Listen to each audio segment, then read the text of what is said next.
Welcome to the Borderlands Trail and Ultra Running Podcast. My name is Josh Rosenthal. I'm the founder of Borderlands. I'm the host. I am a committed trail runner who hasn't ran on a trail since I lived in America like 5 months ago. My trail shoes are dusty, and I thought I'd be depressed about it, but I am genuinely loving road running right now. So I do have my credibility. It's just not where I thought that it would be. Today, I have a friend that we met this summer. We talked for the first time. I was walking in the rain through Copenhagen, and we had a good long conversation, and I was super stoked on it. His name is Michael Mazarra. We're going to have a conversation where we're going to be chasing rabbits all over the place, and I am super stoked. But first, glad you're here. Borderlands, somehow we're still not learning. Borderlands, we still suck at running. All right, Maz is the owner of halfmarathons.net. I would be shocked if you haven't been on that website, whether you have intended to or not. I don't know the numbers. That's his secret. I'm not going to ask him for the numbers, but I've been on that website. It's SEO. It's optimized so well. He's the owner of it. He also owns Rogue Expeditions, which I think to me, we're going to launch into that conversation first. I'm really stoked on it. This episode is going to be moving really quickly. I mean, so just kind of hang on tight. If you want to have a conversation with Maz, you kind of got to get in the car and you just got to go. And we've only talked a few times, but I just know that when we're on, he's firing questions. I love it. And I can hang with answering his questions, but today I'm in the question asking seat. So he's got to hang with mine, but we've had a great pre-show and you're going to really love this conversation. So like I said, we're going to be chasing rabbits probably all over the place. I think they're all going to be interesting. I think they're all going to be material to trail running in general, to you specifically. In high school, my friend Cody and I used to chase like rabbits around a field in an old Bronco that had like a 9-inch lift and 39-inch super swampers on it. And that's what I think this conversation is going to be.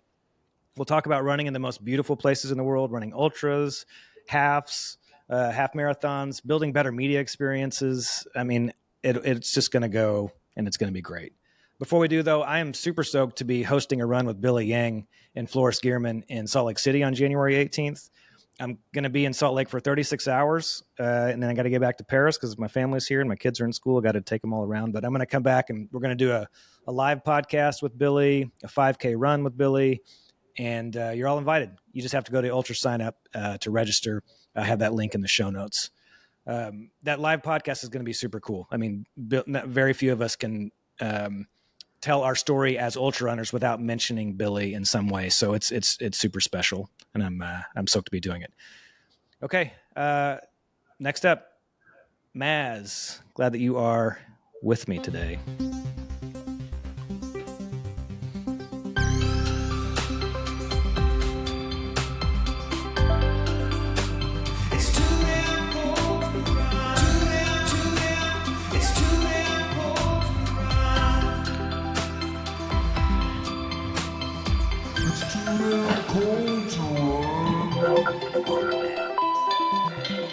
All right, man, I'm stoked to have you here. Thanks for being with me. Where are you sitting right now?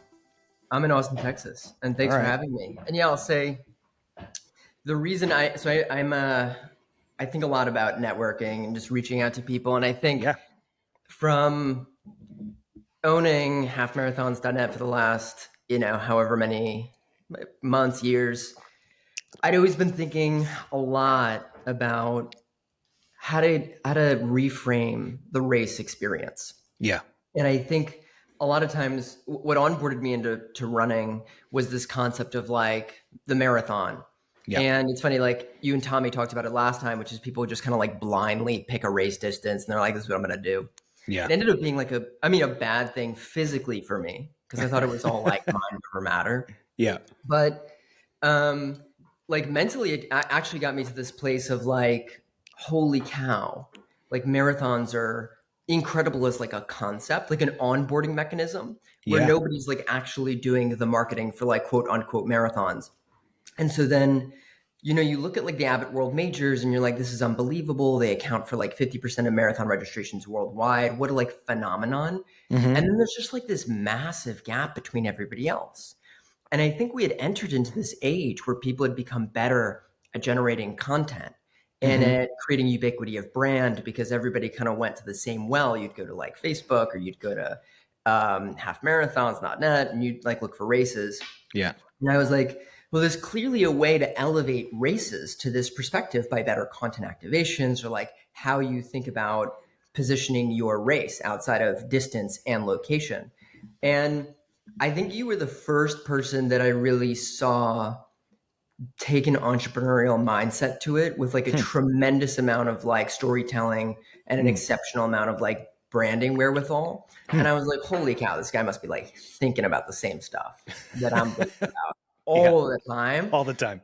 And I think, you know, the hard thing about being an entrepreneur is like you develop these theories about the world, and then you take a step forward and you input more data, and then you reshape your opinion about the world based on the new data you have. Yeah. And you have to, in a lot of ways, not get discouraged by new data that's coming in. Is my thesis still true? And like, how real about the world is this still, now that I have these other factors where people are telling me that it's not true? Right. So I think when, you know, that kind of expression, when real recognizes real, when I said that to someone the other day. I wasn't sure if that was the right term or not, but it was a guy who had a really awesome mustache, and he found someone that looked like him and had the same mustache. And I was like, am I supposed to say real recognizes real? And I had to look it up on ChatGPT, and it was like, okay, yeah, that's the right term. So I love hearing you even say that term. Appropriate usage. Yeah. Because if I sit in the vacuum all day and I think about those concepts and I socialize them with the world, and then somebody on the other side of the world comes up with the same concept and goes, I think there's a problem here. I go, whoa, there it is. Yes. So that prompted my initial reach out, and I was just like, there's certainly a kindred spirit. A kindred, absolutely.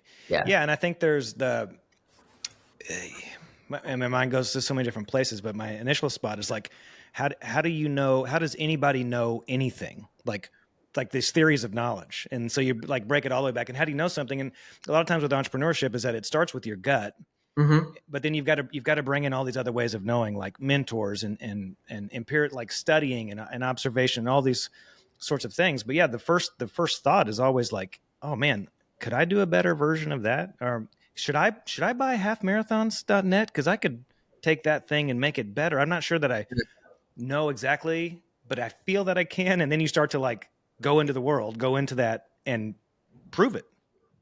Yeah. And I think trail running is interesting, mostly from a perspective of, we don't maybe have to invent anything new yet, because the industry is like a little bit younger from its onboarding of new individuals into the industry and into racing and into like the concept that you can take look-alike models from cycling or road racing and go, well, if I just did that over here, would the same principles apply? As opposed to like, if you want to go invent Airbnb or ChatGPT, you're going to need a lot more conviction and a lot more money and a lot more stress in order to make your thing into a reality. Where for us, maybe like it's already true that these things kind of work and they kind of sustain themselves as businesses and they're kind of good ideas. Yeah. Yeah. So we'll say if you're looking for a half marathon, if you haven't already, check out halfmarathons.net. It's a way to find a new half marathon. But more interesting to me right now, I want to make sure that we don't miss over this, is this Rogue Expeditions acquisition that you've made. Front and center on the website, it's one of the most beautiful places in the world. And when you look at the list of places that you could run with Rogue Expeditions, I think you prove that, at least on paper. Give me the high level about Rogue Expeditions. Like, what exactly are you doing? What is your approach to taking people all over the world to run in the most beautiful places? Yeah, like in the simplest way, it's like a running vacation. Yeah. And I think, so one thing that happened to me was every time I would participate in a marathon, I would get injured every single time. And it was also because I hadn't really discovered trail before, but I would cramp or fall off a sidewalk or just get injured. And I really felt like a very much of a loss, that I loved training so much. I loved hitting 20 or 22 miles on a long run. Yeah. I entered into this euphoria that is only induced by being like a very primal, like human, like running experience. Oh, I know. And then when I got to the end of training, people would go, or when I was in training, people would go, what are you training? Like, what race are you training for? And then like, what's your goal time? And it felt like the entire scope of participating in a running activity was the end goal of participating in a race. What I felt was amazing recently was the shift to celebrating the journey, which is like, I would say run clubs are partially that. In a lot of ways, humans are not really great at nuance. So when you get an iPhone, you don't see all the suffering that went into creating that process. You see the end goal. So we're really good at recognizing end goals. So if you trained for 10 years and ran one marathon, people would be like, what's your marathon time? Right. And so it's the sort of thing that I went to Japan on my honeymoon. And I went to like the Mie prefecture in the south, and I was running around on trails and I got lost, and I consistently thought that I was doing this in a suboptimal way. Yeah. And I noticed in cycling, a very small percentage of people who cycle participate in cycling races. A tremendous amount of them go on cycling tours, and they go to Mallorca with their friends, and they go with Ngamba or Backroads or Duvine. And I had thought to myself, that was something I wanted to do as a trail runner or as a runner. And I didn't necessarily need to participate in the races. Like, you can do the Tour Medoc and go drink wine every mile. It's an amazing concept. Yes, it is. I love that. Yes. And how is there only one that's so popular? How, when it comes to a themed race, Oh, good or point. like a culinary focused race, why is it like Disney or the Tour de Medoc? Like, I don't get that. So it felt to me like that was missing in trail. And I think there were two globally that were really, really focused on this for an extended period of time, like over 10 years. One was Run the Alps that specifically focused on the Tour de Mont Blanc. And I think that's a really crowded area because it is the Mecca. That's right. UTMB grows. It gets about 25,000 submissions for about 6,000 spots. Those are the tremendous amount of excess demand for limited supply. The rest of the world also has really exceptional places to run. Yes. Yes. And I also had this belief that as other races became as popular as UTMB, when you get Kilian Jornet that goes run and runs in Zagama, and then you capture footage from that, it inspires this newfound love for these locations as trail destinations. Yeah. And there had been a company in Austin, Texas that had been doing it for about 12 years. The wife, who was the founder, was a former professional or like Olympic qualifying marathon runner. And then the husband was just more of an outdoorsman. And they combined their love into we're going to go on, take people on running vacations to go to Morocco.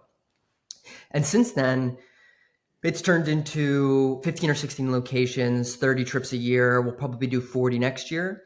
And my belief is that you can uncouple your training experience, the expression of your training experience, from a racing experience.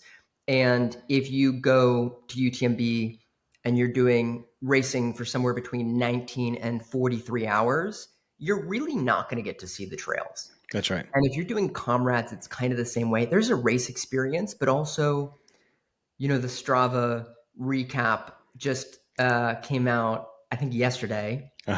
And it was saying that it's still boomers and Gen Xers that are contributing the most miles. And those people are not PRing. They're out, they're being consistent, and they're looking to optimize an experience of running. And it's not bad things about Indianapolis, but like, is it a bucket list thing to go run in Indianapolis? I don't know anymore. And so I think as the running industry and specifically trail kind of evolves, my belief was that this is a huge opportunity to kind of create a new vertical within running. And you and Tommy had talked about it last time, which is if you uncouple the process of racing from the concept that you can actually enjoy being in a place and running safely, having somebody do the scouting and the tours for you. Yeah. And when you go to the Dolomites, it's one of our most popular trips. We'll do 3 trips this year. They're all sold out 8 months in advance. Wow. The most common thing to do is the Alta Via, and you'll do somewhere between like 15 and 20 miles on that per day. And that's kind of your vacation, is you stay in refugios at the top of the mountain. And with us, you get this versatility in the experience. We'll take you on different routes.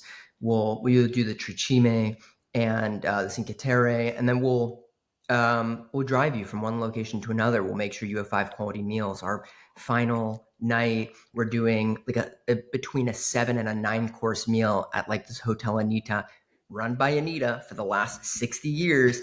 And she owns the place and cooks all the meals. And it's just this deeply authentic within trail culture, within the Dolomites culture, that I think I felt really like was missing from what I wanted to see for myself in my running experience.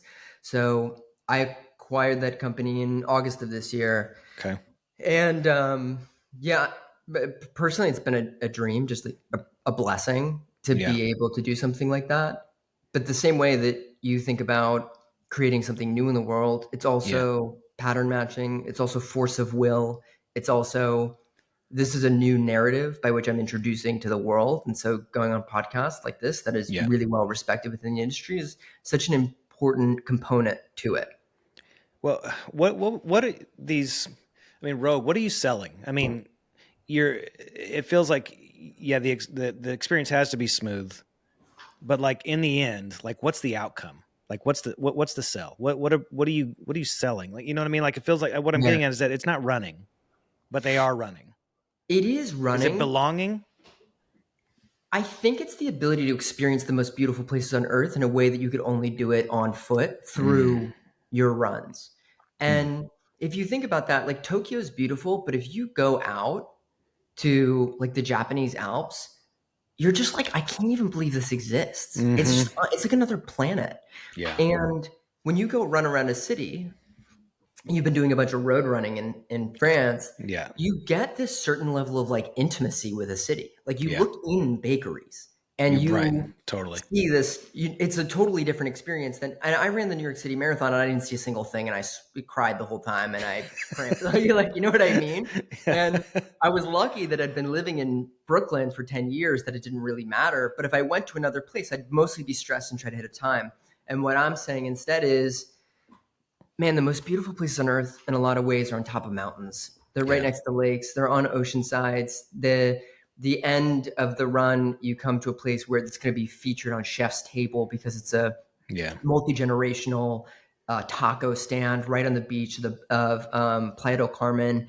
And like, that's a way that you can run. And you don't have to do it by yourself. And it's not something you have to piecemeal together from your all trails experience. Instead, we've been meticulously planning these routes for like a decade, and you can trust that it's going to be really, really good. So I think, and there's safety and security, and not having to like haggle about whether you need to pay the taxi driver a tip and if he's going to rip you off and things. You've got local fixers on all this stuff. Oh, smooth. Yeah. Real smooth. So I think really like that's the value proposition. And I'd say in some ways I think about it, a really good mindset is if I love hearing you go, I'm in my 40s and I'm still PRing. Yeah. And I think when you can't go faster anymore, maybe you go further. That's right. And then if you can't go further anymore, you're kind of at a loss. You index on experience a little bit more. That's right. So this is that experience. Yeah. And so that's what it's really trying to build up. And it's becoming more popular. And I'm seeing new shades in the trail industry that get me really excited about the innovation. Borderlands obviously doing a bunch of cool stuff. Thanks. Love Trails is this amazing, if you've heard of Running Man in the United States, started by Jesse Itzler, but I love Love Trails. And I don't know if that's what it will end up being, because it may... Right now, it's like we take the concept of Coachella, so we take our pattern there and we try to adapt running into it. Yeah. It might be more obvious for it to just be a trail running festival and to less index on music, because that isn't everybody's cup of tea, but the trail running is, and the nutrition and the hydration or the recovery platforms are. Yeah. So I love what they're doing there. And I think as trail becomes bigger, and I'd love your take on this actually. Yeah. I think during the pandemic, more people got onboarded into run. Just from a concept. I think that when you look at running media, it's very predominantly focused on reporting on elite performances because those things market well, like things on top of a podium. And I think that was unattractive to a whole group of people that actually were onboarded into running and maybe didn't like that Yep. was their experience. Yep. So they found new avenues, one of which was run clubs, by which Mm-hmm. the destination of, or your outcome of racing or running became showing up to a run club. So the journey was rewarded. Trail also felt a lot like that, Yep. which was the process of being out in nature, moving slowly, all these sort of things became the reward. Mm-hmm. And my race experience became uncoupled from the time. And I'm curious to know if you feel the same way about how people got into trail or how trail will evolve. Yeah, so I just released an episode as we speak right now. I just released it today. By the time this releases, I just released an episode last week, and the idea is so we invented something. So I did it with my dude Brian, who goes by Wolf Runner. Yeah. I call it Wolfie's Razor. So it's a heuristic that says that nowadays assume that someone runs for self-expression first until proven otherwise. Ooh. Because everyone, so I got to give Brian credit for the way that he broke this down, but I'm using it from now on, and he knows that. But that's why we called it Wolfie's Razor. Yeah. Okay, so the original manifesto of Borderlands was the trail running industry is only running in one direction, and it's only going with really 5 to 8% of the people. Meanwhile, there's 92 to 95% of the people who are over here doing it for other reasons. However, and I was framing it within mental health, which I think mental health needs to be redefined because it's been turned in it's been like it's like mushy and ill-defined at this point. Yeah. But basically I was saying, hey, I'm running because I want to feel strong. I want to do this for my mind. I need the chemicals. I need all this sort of stuff. And Brian's saying, no, it's not even just that. There was a whole class of people that emerged that ran as a means of self-expression. So all of these brands that have come out and tried to say, we're like the skateboarding culture. I would say I have not seen anybody who's doing the skateboarding culture. Skateboarding culture was truly, like punk rock, a means of self-expression. But there is a whole class of runners who are not going to be paying attention to UTMB, who in fact will actively not pay attention to UTMB or to Western states because they fall in this bucket that I think is most people. I'm going to assume that most people now are in this. Is like, I run, this is the way that I show myself who I am and the world who I am. I run as a means of self-expression.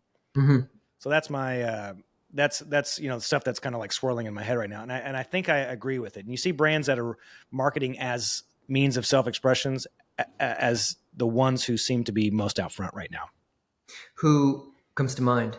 Satisfy, even though I disagree that they're getting skateboard culture. I think they're touching it, but not close. I think Path, because Floris Gearman used to work for Tony Hawk and is, with Jeff Rowley and all these people, like he gets skateboarding culture.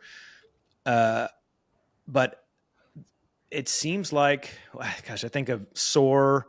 I think of whom I think I had the founder. I'm embarrassed. The Danish company, Copenhagen. Yes, Say Sky. I think they're all in the running as self-expression, but I don't think any of them have nailed the skateboarding. But yeah, so it seems like most of those people who are out front, and then run clubs, I think, fall into that. It seems like run club feels like self-expression more than it feels like accountability. It feels like it's a place to belong, and it's a means of self-expression. So then, okay, here's an interesting observation. When it felt like skateboarding was around, it felt grunge, it felt punk rock, it felt counterculture. Yeah. It did not feel premium. No, it wasn't luxury. It wasn't luxury. And now in running, yes, or in trail, with those brands that you just mentioned, counterculture and luxury in those brands particularly feel somewhat synonymous. And yeah, why? Good question. Because in punk rock, like the thing was to go to the thrift stores. The thing was to find belts and then go to Tandy Leather and get studs and then hammer into your belt and put studs in it. Like there was DIY components to it. So I think what the brands are doing is they're playing on that and making their stuff look DIY, like Moth Tech, stuff like that. They're playing in that world, but it's not like authentic. Authentic was, my pants are way too big because the thrift store only had this size. And all I want to do is be skating and I don't want to be naked. So this is the stuff I could find. So it almost feels so different in that, not that skateboarding was anti-capitalist, but it was definitely it was thrifting. It was on the cheap. Yes. And then Satisfied leans into that a little bit. And I met the team at the running event. And one thing I'd really fallen in love with was they did this thing where they would go to thrift stores and get old marathon shirts. So like the New York City Marathon from 1984. Yep. And I'd always had this dream that you could start a brand called Golden Era Running, where you just took those designs from the New York City Marathon and then took out the New York City Marathon on it and just print the nostalgic Golden Era designs. And they had done that. There's some IP and copyright. Yeah, it's like stuff you can't do. Okay, after this stop, I got to tell you an idea, but I'm not going to say it on the air. There's something, I'm headed generally in that direction on something, but you just put it on steroids. And so I have to bring you in on it. I can't on the air though. Keep going. Oh, wow. That was brilliant. So let's end the podcast. But then so that's maybe a $15 t-shirt. And then they put a little monogram on it that said it was from Satisfy, and then it got marked up, 10x. And I'm very pro doing that because pro as in like I'm pro doing interesting and creative That's things. right. Yes.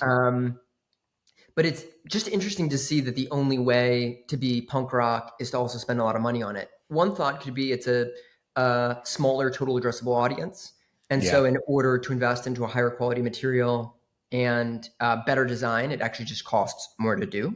Yeah. And the people getting into trail and doing ultras and longer distances in general maybe are people, as we know, that are just more affluent. And so those two things just kind of work. And the difference between buying a Nike shirt for $35, which is somewhat commoditized and feels a lot like an Adidas shirt, versus a Satisfied shirt is worth 5 to 10 times more. Yeah. It's an amazing business concept. Right. And because we're, if people in their 40s that we were skateboarding in the 90s, we all have careers and we make money. And so we want to feel punk rock. We want to feel skater kid again. But I don't want to actually pay 5 cents for my pants. I'm willing to pay for that feeling now. So what they're selling is the feeling. And on that level, I think they're doing a great job. They sold the feeling. But to say that we are skateboarding culture, to me is they're not close. But on the feeling, which arguably is the most important piece, they're pretty close. People who have budgets who are in their 40s will pay $300 to feel the same way they did when they were 14, buying that pair of, Deckers khakis, Yeah. An interesting question would be that, so you and I are in the bubble. Yeah. We think about this all the time. Look, the people listening to this podcast are probably also in the bubble. Yeah. So then if you're getting into trail, I think one thing that has historically been and Brian Metzler's talked about this from outside, and I think he's a wealth of knowledge about it, but in some ways that ultra distances have maybe held back new people getting into trail, because the perception is you can only do something on trail if it's 100 miles or a 50K or something like that, which is intimidating and not worth getting into. Yeah. And then it's cool and interesting to see the rise in shorter distances. And David from Ultra Signup says that actually the biggest growth is in like the Cirque series, which is a much more manageable, but then feels a little bit more you're running for performance. Yeah. And there's a time element, and then you got to buy your normal running shoes, and it's that. Then there's this other concept of you get into trail, and then the brands that maybe speak to you are niched down already. Yeah. It's Satisfy, it's Say Sky. Yeah. Where's where's the 95% sitting at? Where, if you look at road running, you get a whole bunch of, 25 million people that just buy Brooks Ghost running shoes and Nike Pegasus, and they run their neighborhood 5K and they're really happy with it. Right. And it seems like in trail, we've niched down already before hitting a maturation point, which I think is interesting. Yes. But where is everyone else? Where's the 95? Yeah. Okay. So I have not said it that way. This is how I've said it. But it's one of those things that we both arrived at independently. It's that I've said it as we've centralized too soon. Mm-hmm. It's too much about our Avipa already. It's too much about UTMB already. Yeah. I like that so many different organizations are trying to be like the World Series, the World Championship. I want that as a fan. I want that one race that's going to be the place that says, if you win that race, you are the best. Just like the World Series in baseball, or, they have the championship and we can declare it. In trail, we've centralized too quick. We need more chaotic growth, which it's happened. There's chaos happening naturally, but at the same time, Jamil Curry's name's on another thing. It's him again. It's like, good for him as an entrepreneur. I would never want to see anybody do anything other than succeed, even if I don't see the vision myself. I don't need to. I always want them to succeed. And so there's opportunity, and we've talked about this offline, like it's bringing entrepreneurs are in the space. They're all over the place. They're doing things. They're getting their hands on stuff. I'm, coming up with tech. I'm trying to come up with media ideas, all this sort of stuff. But we need more chaotic growth before we centralize. Yeah, I think that's so interesting. And I guess this is a good transition, but I think a lot about the race experience for a new runner in trail. And I think how much power the portfolios have, UTMB, Cirque Series. Yeah. And I think what you're doing with the power of good content activations is the ability to transcend portfolio, because it becomes borderland portfolio, right? Yeah. Yes. And it's very interesting within road running. And I like having these comparisons, having spent 2 years just studying how road running works. Yeah. If you launch a half marathon or a marathon and you just take the city's name and you launch the Duluth Marathon, you, for some reason, might have more credibility than grandma's within a few years. Right. Just because people believe it's credentialed by the city. That's right. It's a little hack to growth. So you see the biggest ones in a lot of these states is like up Portland and Seattle, and even though the other ones are way better. So the problem with race discovery is that there's an insider and outsider community by which outsiders look for shortcuts to understand whether a race is credentialed. And hopefully Half Marathons does that. We've added a whole bunch of new, you can search for oceanfront or how many people run it and whether people like it or not. Yeah, quick plug. You just released a new version of it. So to me, it felt like a Craigslist. And I don't mean this in a bad way. I think Craigslist is brilliant for staying 1.0, Web 1.0 in its vibes. But you just did a really great refresh on Half Marathons on that. So just a call out, make sure that people are checking it out. I'll put it in the show notes. Yeah. The only thing I'll say about it, which was the real labor of love, is calendars in a lot of ways are just commoditized information organized based on, it's a specialized search engine where we organize races on locations and dates. And in some ways that's a crowded space because it's easier to do. And the thing that I realized runners were searching for was they would write in to info@halfmarathons.net. Can I bring my dog to this race? And I'd be like, what race? A lot of people legitimately think we are the be all end all source to just ask questions about half marathons. So we get thousands of people writing in per year, just being like, really when's the price increase? And what people care about is if you're going to spend your money to travel for a race, you are indexing on the quality of your experience. You're indexing on scenery, maybe the race price, the swag, the post festival, and they're outside of looking at a whole bunch of complex searches where you look at Texas and you're like, okay, Houston or Dallas, and then which one's bigger or better. that information was never really clean. Yeah. So for about 6 months, I had a team of 25 people look at every half marathon race page in America and index based on course difficulty and things like that. So Wow. hopefully that becomes a new precedent by which other races can, Yeah. people can find races based on the quality of experience they're looking for. But in trail, it doesn't seem like it's that easy.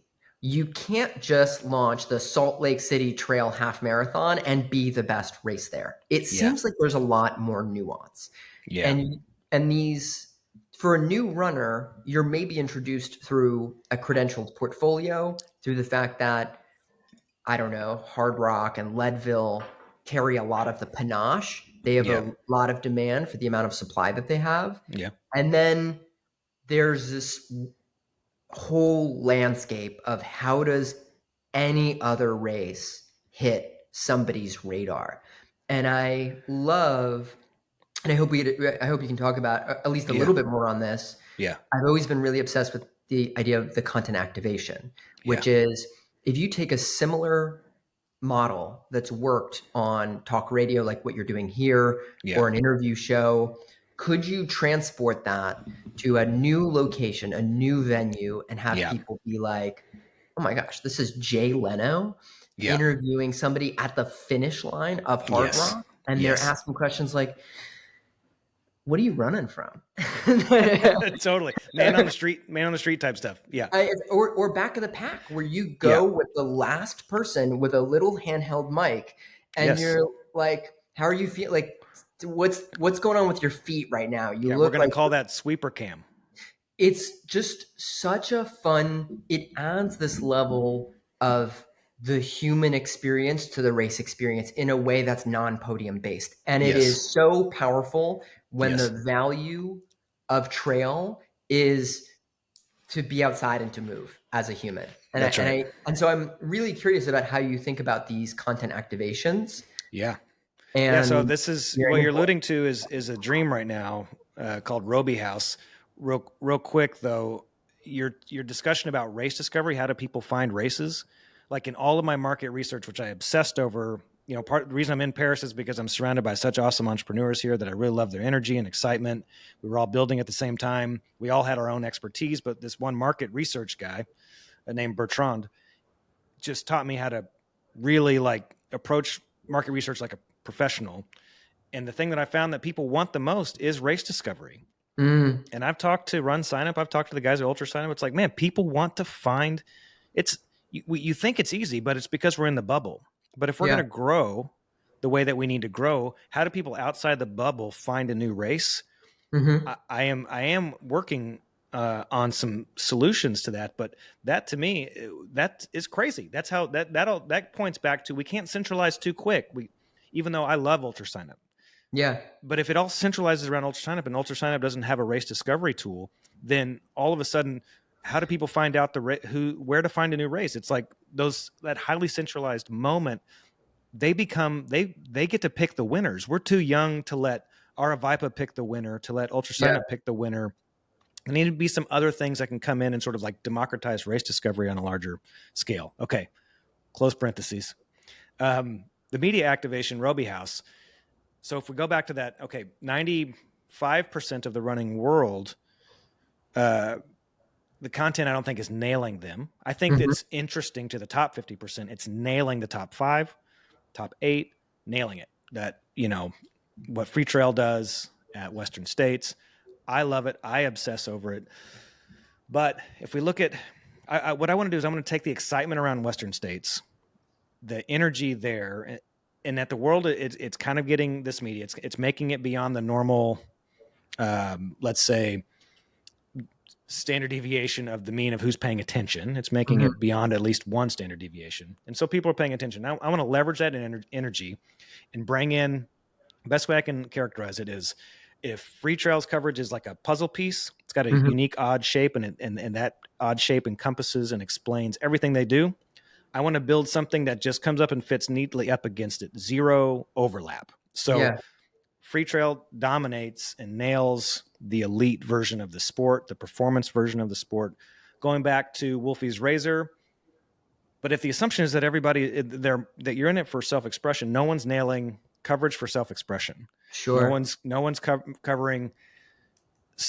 How do you cover Western states in a way that's about health, mental health, all that sort of stuff, like all these other reasons that people do it.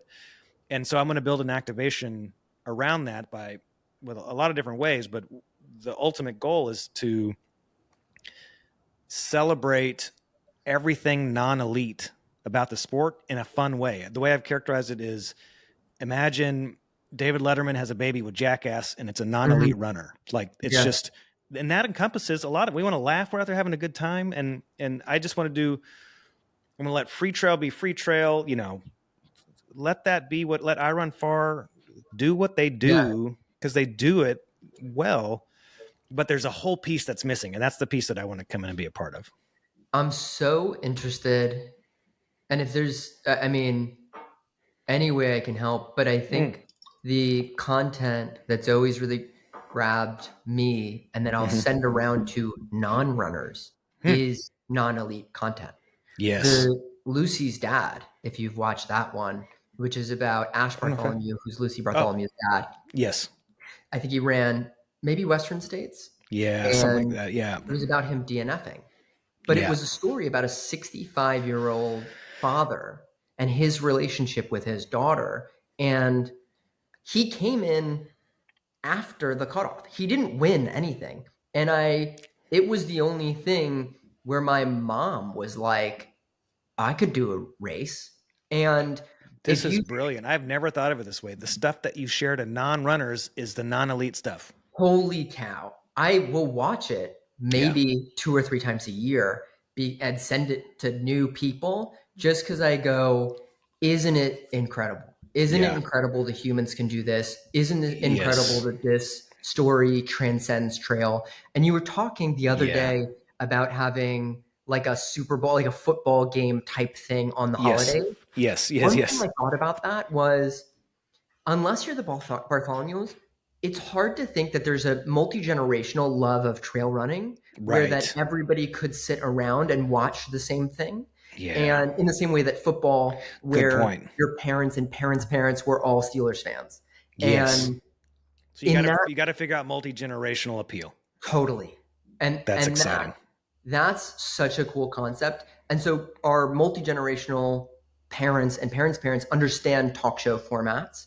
They understand human interest. There's just a growing contingent of people that don't really particularly care about performance or how many carbohydrates you need in order to properly fuel.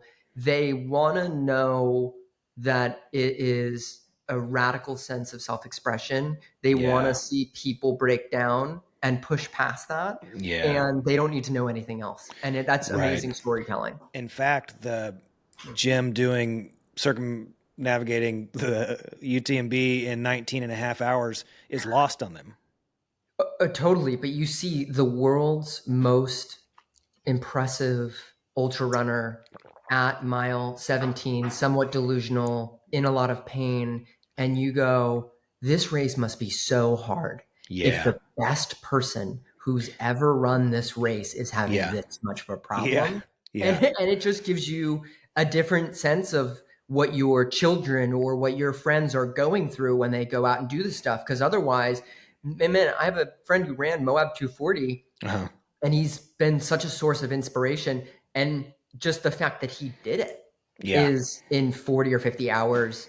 And if I saw him in his lowest moments or throwing up at points or things like that, I would just be astounded that the human body could handle that much pain for that much period of time. Yeah. And it would inspire me the same way that marathons did to just be like, I gotta, for some reason, I gotta try it. And then you'll do one and you'll decide it's not for you because it's too hard. You didn't actually enjoy it. And you'll churn out and you'll find something else for you, which is either belonging to your run club or going on running vacations or something like that. You need that access point. That humans aren't great at that nuance of being like, I'd like to run with no objective. It's like maybe hard. If you lose weight, if you don't lose weight and you don't have an objective, your churn rate is going to be exceptionally high compared to if you signed up for a marathon and you're $150 in the hole on, the Salt Lake City Marathon. Yeah, dude, that is brilliant.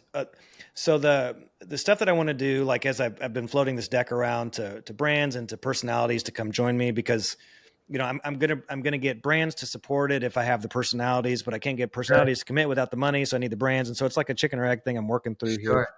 trying to figure out. But I do have the Robie House secured, and what's cool about that is that my best friend who's done the documentaries that I've put out, and when I was a professional musician, he was my lead guitar player for 10 years.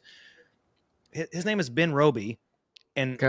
I get into trail running in like, 2011, 2012, and learned about Robie Point and Wendell Robie. And last year it occurred to me, I was looking at an article, and it said something about Wendell Robie. It's from Auburn, and I knew Ben's dad was from Auburn. And so I, screenshotted, sent it to Ben, like, hey, are you related to Wendell Robie?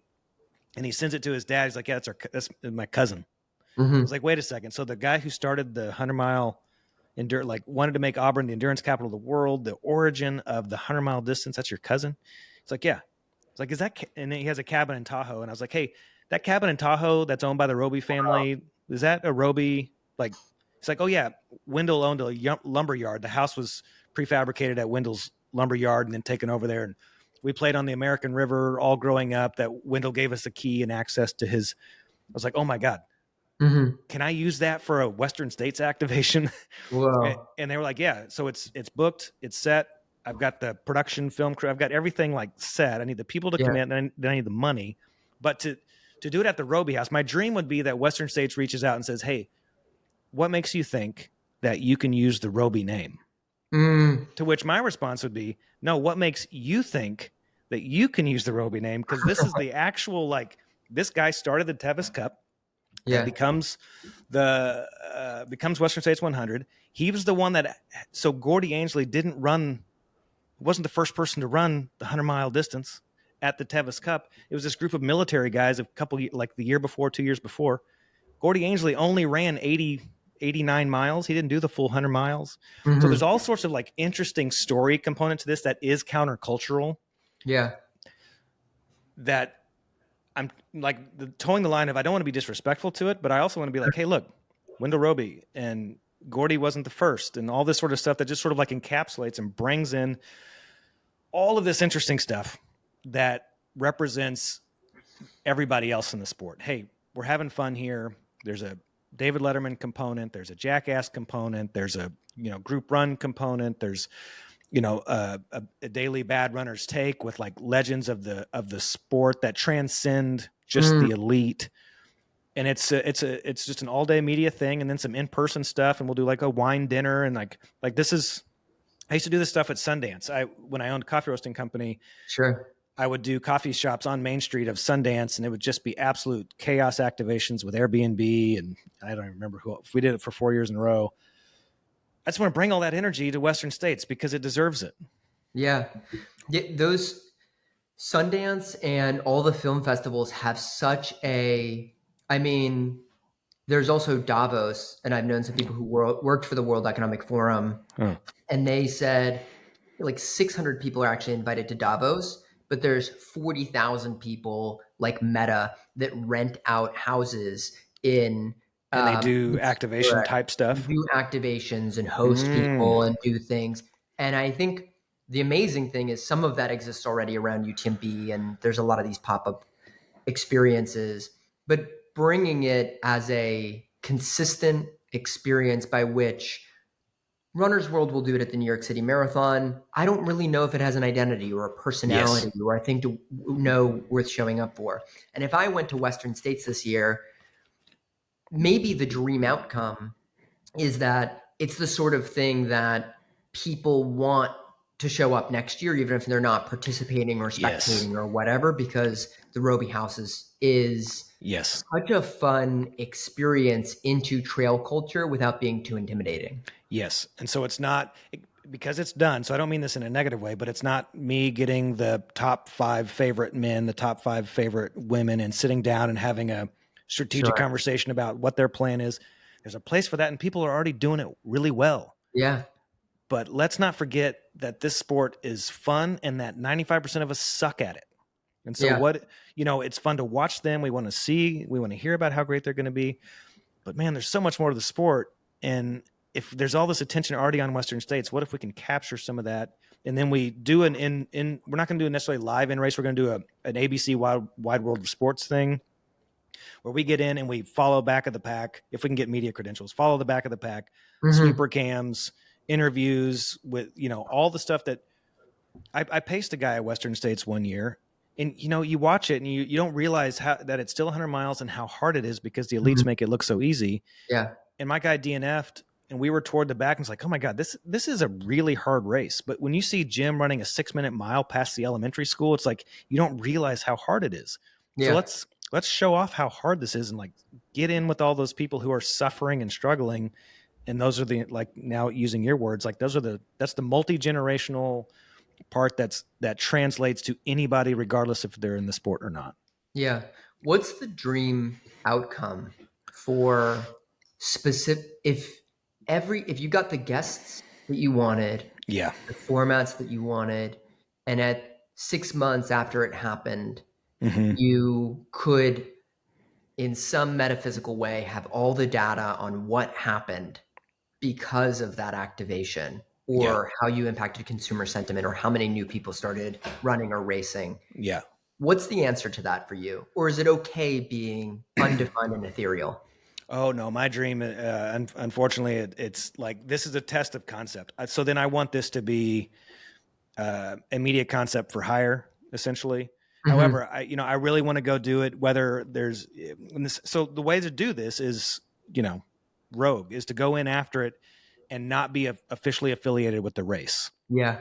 So whether I can formally do it with Cirque or not, like I had Julian on the podcast a few weeks ago, I think that is the best event in the country. Everybody should run a Cirque series race because anybody can. And it's short enough distance, but their energy is insane. So I ultimately want to bring this whole energy to as many races as I can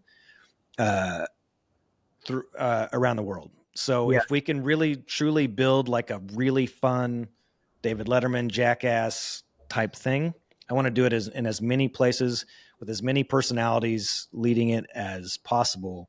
Yeah. And then we would call that Robie House Media. And so the goal is not infinite, but close to infinite scale. So large events. I mean, then go do it for Ironman, do it anywhere. Everywhere needs to have more fun. Yeah. A really interesting thing to think about, which is mostly from a business perspective. Yeah. But where does non-elite media work right now? And so if you're starting a media company, the barriers to entry are really low. Yes. And the most obvious thing to do is to go after the people at the top 1%, because the top 5% really like watching the top 1%. Yeah. And the reason that's somewhat sustainable is because the top 5% is likely to spend the most amount of money. So then advertisers are most likely to want to get in touch with the top 5%. Yeah. At the non-elite level, you have to go scale, right? Yes. Like, you can't be Netflix and charge $7 a month if you only have 1 million subscribers, because then you can't generate new content to exclusively be on the cap. You need 75 million people subscribing to that. Yep. So then the interesting question is Robie House a scale play for the 95%? Is this content for everyone else? Did you say, is this content for everyone else? Is this content for everyone else? Like the non-5%? I don't know. It's like a very interesting business, and it doesn't have to be that well defined, and you can kind of invent your own thing. But I think of it, when you liken it to Jackass, or when I watch Vice documentaries, the OG ones with Shane Smith going into North Korea. Yes. I go, holy cow, I can't believe on a shoestring budget and just one amazing personality like a Josh Rosenthal, they pulled it off, right? Right. It's so inspiring. Yeah. And it was documentaries for everyone else. Right. It was the skateboard culture, punk rock documentaries for everyone else. That's an interesting business case. Yeah. Okay. So if Jackass, okay. So this is where I get back to like the skateboarding thing, because this is all woven together. Jackass was like what these guys were doing in between sessions, in between skateboarding. That to me is not captured. And to use Floris Gearman's words, what's not being captured in trail running for all these people claiming skateboarding is what it was like to be in the van on the way to skate and on the way back. And that's what Jackass put on display. So if that's what when we all talk about growing up skateboarding, we were all jackasses. We were all, you got this rebellious feeling that satisfies tapping into, but we were rebellious and having a blast. And sometimes it's all just too serious. So I think, when Debo's interviewing Jim about what he plans to do in the race, like I'm all over it. I'm on every word, because I think the elite athletes open up to Debo, and he gets very unique interviews with all of them. I've told him that. I loved his post UTMB when Jim won, and with Jim and with Zach, he gets them to open up in a special way. So I am not shitting on what's already out there. I'm just saying Jackass was fun. Was Bam Margera a good skateboarder? Kinda ish. No one cared, but he was but he was the culture. Sure. And so was Johnny Knoxville. I think he was a garbage skateboarder.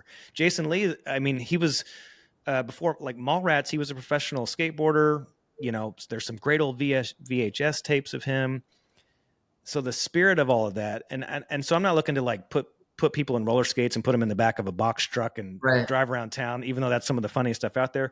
But it's to figure out, I think life can be explained in Venn diagrams. It's somehow to figure out like that Jackass feeling of we're skateboarders. This is fun and funny. We love this.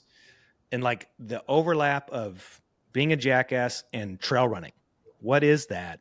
And that's what I want to tap into. So I hope to do that. So if I don't have Jim in the studio, which would be fun if he wanted to come, but on my terms, how am I going to get the eyes and ears? It's basically like going after everybody out there who is an influencer, who's not, who isn't going to watch Western States. They're not going to post about it. They're not going to care, and get them to all come and be under the same roof, putting out content simultaneously to where we're getting 2 million, 3 million eyes and ears on what we're doing. Yeah. In a lot of ways, I mean, I love Debo, and what I'll say is it's so hard to go from non-business to business or athlete to media. We have the fortune of being able to have a lot of discerning judgment and being able to pattern match on running a coffee company or a festival company or something in the past, where we can kind of really articulate and understand trade-offs and strategy, and where like I don't know if this is your end goal with Wilder, but if you think about the concept of Wilder, you then go into this concept of saying, hey, run clubs don't have organization. Are run clubs the best way to actually make money? No, because they're traditionally disorganized. Maybe they have some dues, but those go towards like supporting the run club in some pretty non-essential ways. Yeah. So what's another way to monetize that business? Well, if discovery of races is pretty hard, then doing it from a perspective of where is my crew without having to text every single person or have a group thread or an email chain.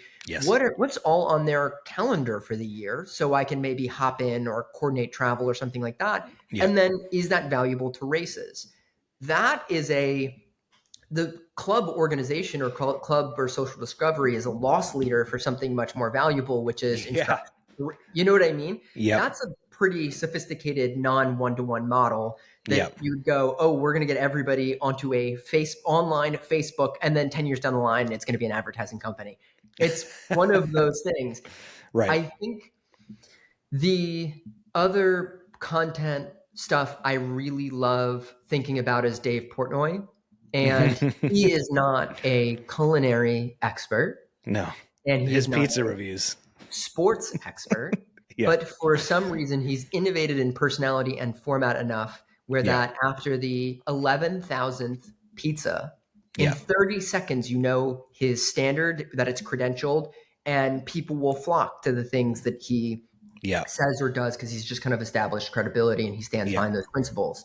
And they're all really helpful data points. It's all really interesting to go and say, does Trail have its Dave Portnoy right now?